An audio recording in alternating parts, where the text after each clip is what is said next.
On New Year's Eve, we were all gathered together, ringing in 2025, joy and celebration. But if you were in New Orleans, a nightmare was unfolding. 14 people were killed, 35 were injured, and America was reminded of an uncomfortable truth. Terrorism knows no borders. The perpetrator was not a stranger from foreign land, but a Texas-born Army veteran, radicalized and driven by hate. Now, I want to talk about this because I think perspective is so important. You know these stories, hopefully, maybe not, but you know these stories, but I want to give you the important perspective. And the theme of today's show really is truth above all things. Ask the uncomfortable questions. Now, we have to retrace his steps a bit. It's not a story about this guy that, going into radicalism. It's how we as a nation have allowed our vulnerabilities to grow unchecked. And if we don't change right now, more tragedies are going to follow. So most of this guy's life, unremarkable. Born and raised Houston, Texas, joined the Army in 2007. He served as a human resource specialist, later as an IT specialist. He was deployed to Afghanistan from 2009 and 2010. It was administrative. He was far from the battlefield, but his access gave him, a look into the military world and perhaps a view of America's enemies that would later feed his radicalization. By 2023, he was no longer a friend to his family and his friends.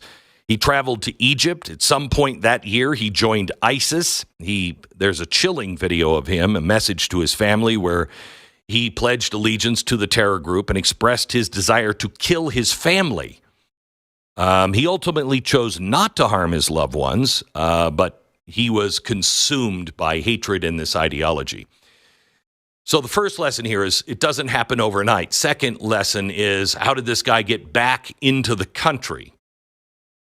It's a slow burn, but it's often in plain sight. Vigilance is what we need, not just from law enforcement, but from family, friends, and community. Because if we can understand how people like Jabbar can fall into darkness, we may be able to stop the next tragedy before it begins. So in October of 2024, just last October, he visited New Orleans. He was scouting. He used Meta smart glasses, cutting-edge technology designed for everyday convenience. He used those to map out the French Quarter and plan his attack with meticulous precision. Side note, just an asterisk here, I want you to remember for what I'm going to talk to you about next hour. This is technology meant to improve our lives, turned into a tool of terror. All right, fast forward, New Year's Eve. He rents a house in New Orleans, packs his truck with an ISIS flag, drives into the heart of the city.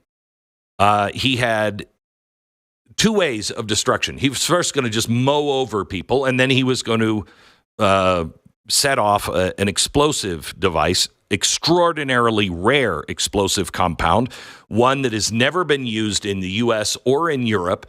We don't know where he got it. How did it get here? We don't even know what it is. The government does.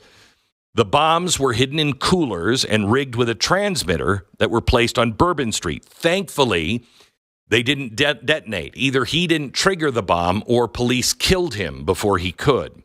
Around 3 a.m., he carried out his primary attack. He was driving a rented Ford F-150, plowed through the crowd, leaving death and chaos in his wake. 14 lives were lost, 35 others forever changed. And we had another terrorist attack, the first of 2025. Now, the FBI said, this isn't a terrorist attack. The lady with the nose ring, go away. You have no credibility. This so-called lone wolf is part of a growing pattern. German Christmas market attack, the London Bridge stabbings, it's now here on American soil. But let's not ignore the bigger picture. While he may have acted alone in execution, everything leading up to it was not an isolated process. His story also raises uncomfortable questions about our preparedness for terrorism in 2025. How did a Texas-born Army veteran become radicalized under the noses of everybody in his community? How did he acquire the knowledge to build a sophisticated bomb? How many more are like him? How many are homegrown? How many have we imported over our border? So let's start with the border security. Something that we must demand is taken seriously by Congress. Critics of current immigration policies argue that porous borders could allow terrorists to slip into the country undetected. Right. But he was a citizen. Terror groups do not care about borders, and neither should we when it comes to national security. We need a system that welcomes people who seek a better life while stopping, jailing, or killing, if we have to, the ones who want to exploit our goodwill and blow us up. There's another question. Technology. The smart glasses from Meta. He used those to plan his attack, but he also used social media to pledge his allegiance to ISIS. So how do we balance this innovation with security? The reason why I wanted to bring this up today is it's more than just a tragic event. It's a warning.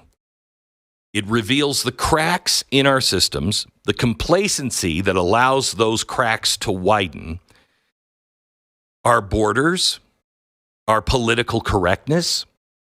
This story is important because it forces us to confront the uncomfortable truths about our safety, our priorities, and our policies.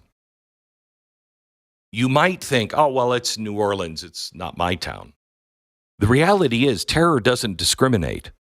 It could happen anywhere. A Christmas parade in Wisconsin, a concert in Las Vegas, a marathon in Boston. The first thing our Congress and our new president must address is the corruption that has happened in our Department of Justice. How could this FBI agent with the nose ring come out and say immediately this wasn't a terrorist attack? The guy had an ISIS flag in his truck. How could that happen? It's a new kind of policing. She's obviously a part of this new DEI bullcrap that has been passed on. All of the political correctness now down to that level, the special agent in charge in New Orleans. That has to be stopped. We have to stop being politically incorrect and saying that, oh, Islam is fine. No. Islamicists are not fine. And you will find Islamicists in many of the groups of Islam.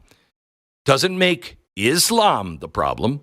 It makes people who say, I take the Quran word for word, and it needs to be law in every country.